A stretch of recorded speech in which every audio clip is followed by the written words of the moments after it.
Un capitaine sur le point de se marier, une liste d'assassinats, 70 millions de francs CFA disséminés dans des enveloppes anonymes et l'échec fracassant d'un complot ourdi depuis plus de 40 ans.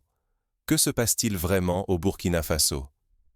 Il y a à peine 8 jours, le coup d'État contre le président Ibrahim Traoré a été déjoué, bouleversant la nation. Depuis, le pays est suspendu à des aveux sans précédent. Les cerveaux du complot se confessent, en direct sur la télévision nationale, révélant chaque détail, chaque faille de leur plan démentiel.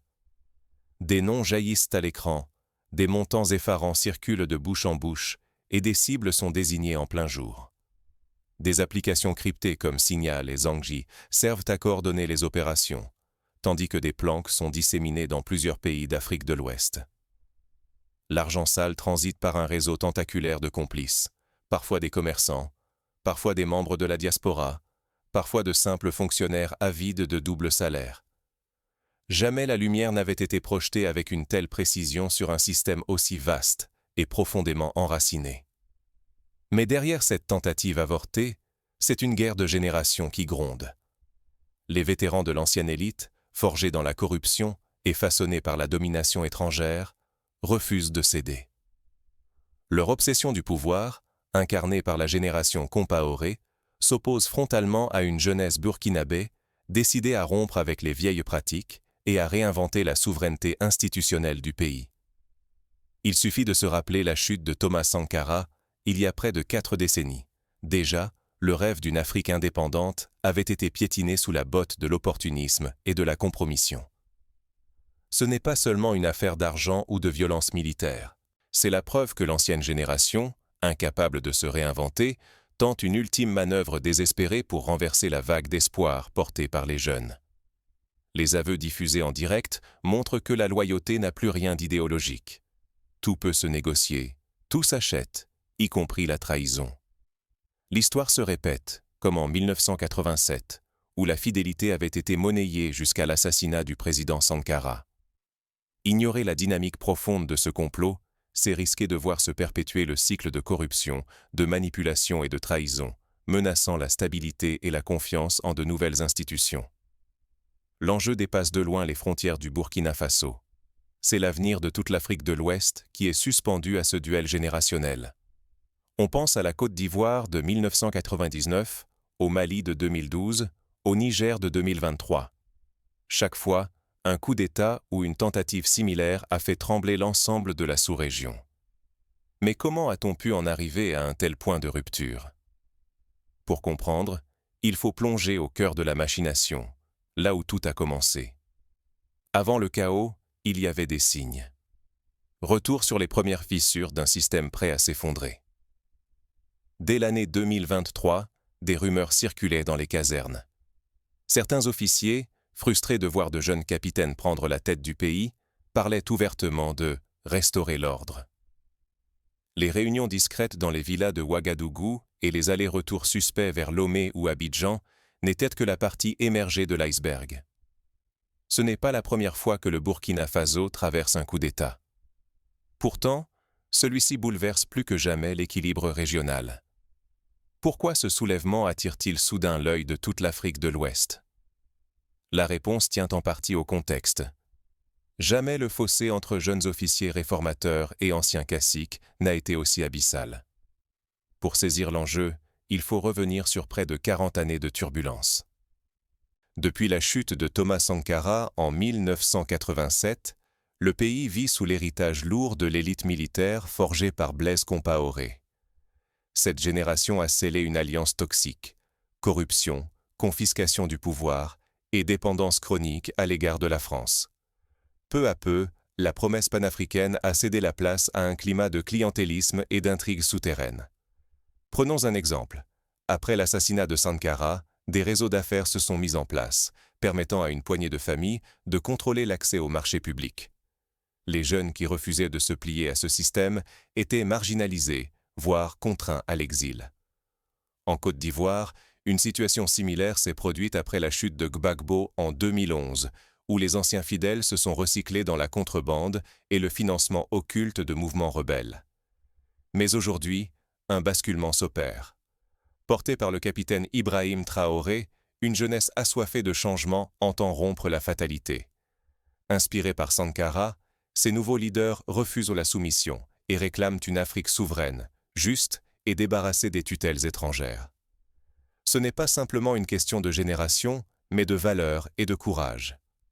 Leur ambition, imposer la méritocratie, redonner la parole au peuple et instaurer une gouvernance exemplaire. Des slogans tels que « Plus jamais ça » ou « Notre tour de bâtir » fleurissent sur les réseaux sociaux, portés par des collectifs étudiants et de jeunes entrepreneurs. Le pays se retrouve alors face à un choc frontal entre deux mondes. D'un côté, l'ancienne élite militaire, rivée à ses privilèges et à la protection des puissances étrangères.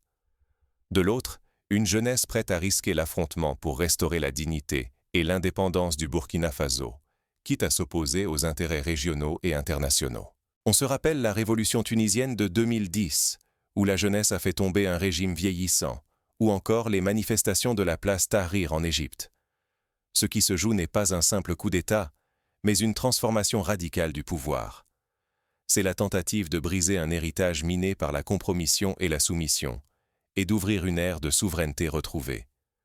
Si cela réussit au Burkina Faso, le Mali, le Niger, voire le Sénégal, pourrait emboîter le pas. Oublier ce contexte, ce serait minimiser la portée du conflit. Le destin du Burkina Faso est désormais lié à celui de toute l'Afrique de l'Ouest. L'issue de cette révolution décidera du sort de la région. Stabilité, confiance populaire et capacité à sortir des chaînes du passé. À titre d'exemple, l'instabilité au Burkina Faso a déjà provoqué un afflux de réfugiés vers le Ghana et la Côte d'Ivoire ces 2 dernières années. Mais dans l'ombre, qui tire vraiment les ficelles? Quels réseaux, quels intérêts cachés ont tenté de renverser ce nouvel ordre? Pour comprendre la menace qui plane sur cette révolution, il faut plonger dans le labyrinthe des conspirateurs, où argent, loyauté et ambition personnelle s'entremêlent. Qui, précisément, a orchestré le complot? Un coup d'État sans principe, mu par la soif de vengeance et l'appât du gain. La recette d'un désastre annoncé. L'histoire offre de nombreux précédents. En Guinée-Bissau, en 2003, le coup d'État de Séabra n'avait aucun projet politique, seulement la volonté de récupérer des trafics lucratifs. Le chaos avait suivi. À la tête du complot, Paul-Henri Sandaogo Damiba, président déchu, s'est réfugié depuis plus de 2 années au Togo. Depuis Lomé, il tisse patiemment un réseau transfrontalier, réactivant d'anciennes complicités entre le Togo, la Côte d'Ivoire et le Ghana.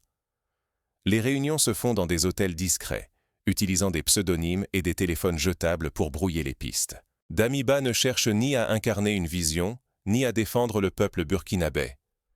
Son ambition est purement matérielle. Les instructions circulent via des applications cryptées, les réunions se tiennent dans l'ombre, et l'argent voyage en liquide, fragmenté en petites sommes pour brouiller les pistes. Cette méthode rappelle le réseau de financement du coup d'État manqué en Gambie en 2021, où chaque participant réclamait sa part avant d'agir. Près de 70 millions de francs CFA circulent dans ce réseau, une fortune en espèces.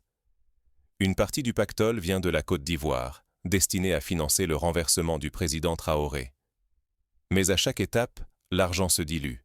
Détournement, prélèvement, corruption rampante. L'enrichissement personnel s'impose dès que les fonds changent de main. Un exemple frappant. Lors de la tentative de putsch au Niger en 2023, des liasses de billets ont été retrouvées dans les coffres de voitures banalisées, preuve que la cupidité gangrène chaque maillon de la chaîne.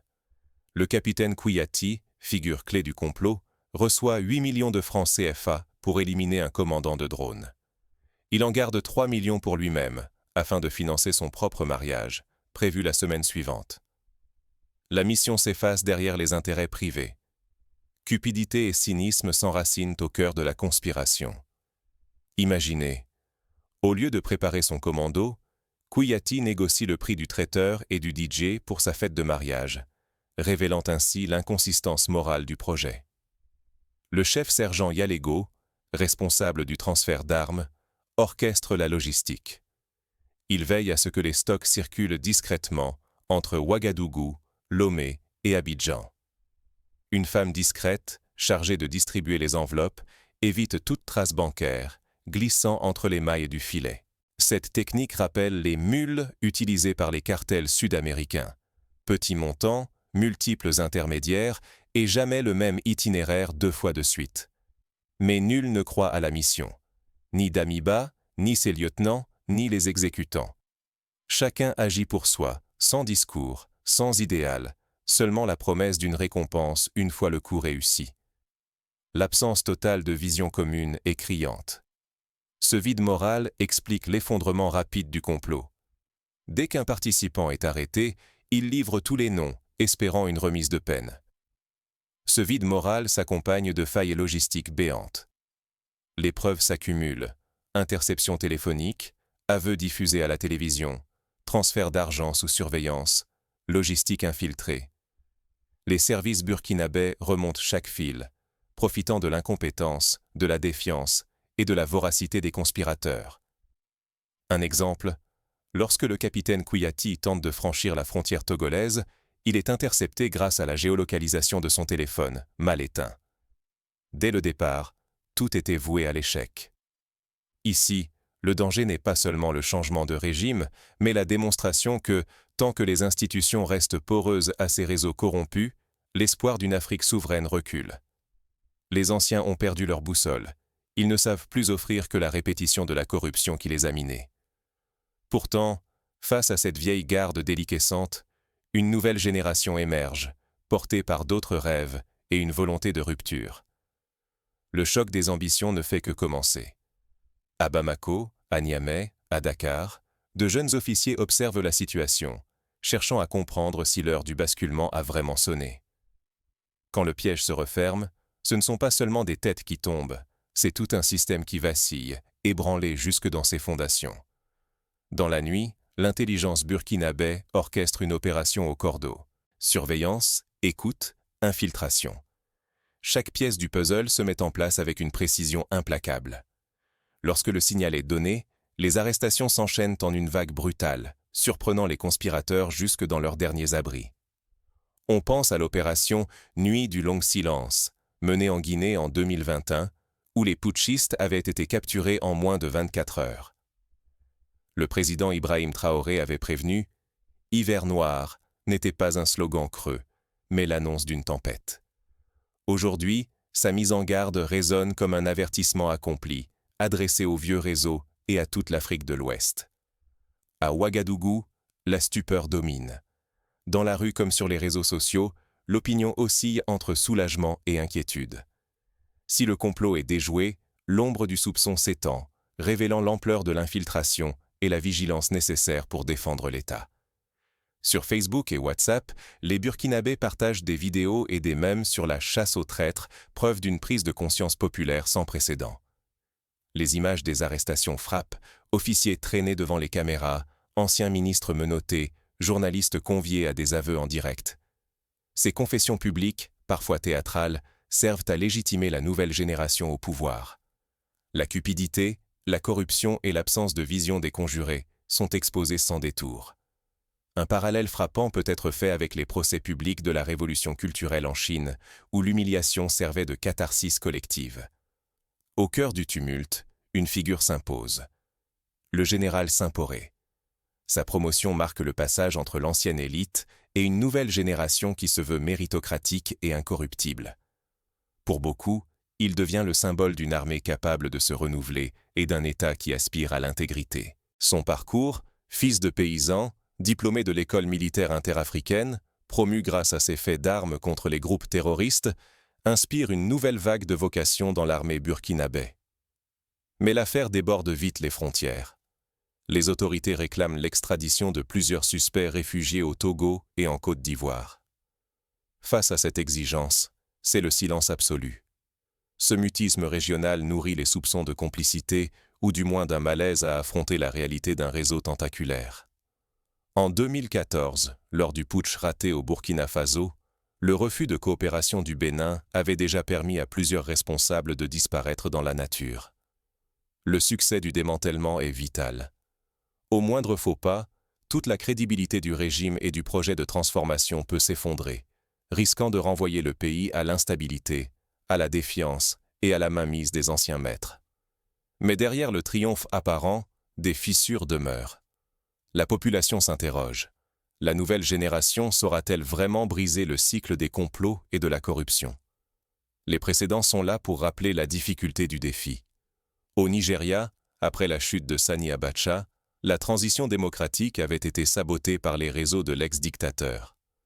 La victoire véritable ne consiste pas seulement à démasquer quelques conspirateurs, mais à transformer un système entier. Si la corruption a été révélée au grand jour, l'enjeu réel reste la refonte durable des institutions burkinabè et, par extension, de toute l'Afrique de l'Ouest. L'intégration des volontaires pour la défense de la patrie, les VDP, dans l'armée régulière, marque un tournant longtemps attendu. Désormais, le mérite doit primer sur les réseaux. Le monopole des anciens circuits d'influence s'effondre. Chaque volontaire compétent peut enfin porter l'uniforme officiel. Cette réforme rappelle les forces de défense populaires, créées par Sankara, mais avec un encadrement plus strict et une volonté d'éviter les dérives du passé. Ce bouleversement dépasse la seule armée. Il signe le passage du favoritisme à la compétence, de la loyauté aveugle à l'exigence éthique. C'est la première pierre d'une nouvelle gouvernance, où le service public supplante la connivence. Concrètement, cela signifie que les nominations sont désormais soumises à des audits, que les marchés publics sont attribués via des appels d'offres transparents, et que les procès pour corruption se multiplient. La jeunesse africaine reçoit un message sans ambiguïté. Vos mobilisations et vos sacrifices ne sont pas vains. L'ancienne élite, celle qui, depuis les années 80, se croyait invincible, doit aujourd'hui céder du terrain. L'avenir appartient à ceux qui osent briser l'ordre établi. Les campagnes de sensibilisation en milieu scolaire, les plateformes numériques de dénonciation des abus et les débats citoyens dans les radios communautaires témoignent d'une société en pleine mutation. Mais vaincre sur le front intérieur ne suffit pas. Le combat doit aussi se jouer sur la scène diplomatique. L'extradition des chefs en exil, la pression sur la CEDEAO pour qu'elle cesse de protéger les réseaux anciens, deviennent essentielles. Toute la région attend des actes forts, non de simples paroles. Au Libéria, en 2005, l'extradition de Charles Taylor avait marqué un tournant dans la lutte contre l'impunité des ex-chefs d'État. Restaurer la confiance entre le peuple et ses institutions reste le défi majeur. Les trahisons passées ont laissé des blessures profondes. Pour les guérir, l'État doit prouver chaque jour qu'il sert l'intérêt général, non celui de quelques privilégiés. Cela passe par la publication régulière des budgets, l'ouverture des débats parlementaires au public et la création de commissions indépendantes pour contrôler l'action du gouvernement. Dans cette lutte, l'information indépendante est une arme décisive. Face au silence ou à la partialité des médias occidentaux, seules les voix locales et les journalistes engagés peuvent briser l'omerta et exposer la vérité. Sans transparence, la méfiance s'enracine. Des initiatives telles que Face au Tchèque ou le Balai citoyen se multiplient pour fournir une information fiable et vérifiée au grand public. Pourtant, un danger subsiste. Si la jeunesse se décourage, si les anciennes pratiques reprennent le dessus, tout espoir de renaissance s'effondrera. L'avenir se joue maintenant, dans chaque institution, chaque conscience, chaque mot prononcé. Il est crucial que les jeunes continuent de s'engager, que ce soit dans les partis politiques, les ONG ou les mouvements citoyens. Cette révolution générationnelle peut-elle durer? À chacun d'en décider. L'histoire n'est pas écrite d'avance. Elle dépendra de la capacité de chacun à rester vigilant, à dénoncer les abus, à soutenir les réformes, même lorsque l'enthousiasme retombe. Mais cette transformation ne va pas sans heurts. Déjà, les adversaires de la réforme cherchent à reprendre l'initiative, prêts à tout pour préserver leurs privilèges. Des campagnes de désinformation s'organisent sur les réseaux sociaux. De fausses rumeurs circulent sur les prétendues arrestations arbitraires dans le but de discréditer le pouvoir en place. L'exemple du Brésil après la destitution de Dilma Rousseff montre combien la contre-offensive des élites peut être rapide et brutale. L'avenir de l'Afrique ne se transmettra pas, il ne s'achètera pas. Il faudra le gagner, jour après jour, contre toutes les forces du passé. Cela signifie refuser la tentation du repli ethnique, de la violence ou du découragement. Chaque citoyen, chaque fonctionnaire, chaque militaire doit incarner le changement qu'il espère voir advenir. Ce qui vient de se produire au Burkina Faso dépasse la simple tentative de coup d'État. C'est un signal d'alarme adressé au continent entier, une démonstration brutale que les vieux réseaux, forgés à l'ombre des puissances étrangères, n'ont jamais vraiment disparu. Ils rôdent toujours, prêts à tout sacrifier pour garder le contrôle, armés de valises de billets et d'une nostalgie dangereuse. Des situations similaires ont été observées au Tchad, en Guinée, et même en Centrafrique, où l'ingérence étrangère demeure un poison pour l'émancipation nationale. Croire que la victoire est acquise serait une faute irrémédiable. Rater ce moment historique, c'est risquer un retour, en catimini, des mêmes clans corrompus qui ont brisé l'espoir d'une génération dans les années 80. C'est laisser filer, dans le silence, la chance unique de bâtir des institutions vraiment indépendantes, capables de résister aux tempêtes extérieures et aux trahisons intérieures. Ce coup, manqué ou non, rappelle que la bataille décisive se joue désormais sur le terrain de la vigilance citoyenne. Ce sont l'engagement, la transparence et l'exigence d'intégrité qui feront tomber les masques et ouvriront la voie à un vrai renouveau. L'heure n'est plus au discours, mais à l'action concrète. Refuser la résignation, c'est faire de l'information, de la critique et de la reddition de comptes nos armes quotidiennes. La révolution ne s'arrête pas aux portes des palais. Elle doit pénétrer chaque foyer, chaque école, chaque conscience. La méritocratie, l'honnêteté et la responsabilité ne sont pas des mots creux. Ils sont le rempart contre la corruption et la manipulation qui gangrènent le pays depuis trop longtemps. Personne n'est spectateur. Soutenir la transformation institutionnelle, c'est refuser l'emprise de l'argent sale et le cynisme des arrangements de l'ombre. Il faut faire de la vigilance une habitude, car chaque jour perdu aujourd'hui coûtera des décennies de stagnation à l'avenir. L'Afrique vaut mieux que l'éternel retour des mêmes visages et des mêmes erreurs. Si la jeunesse laisse passer cette occasion, c'est toute la région qui risque de sombrer dans l'instabilité et la défiance.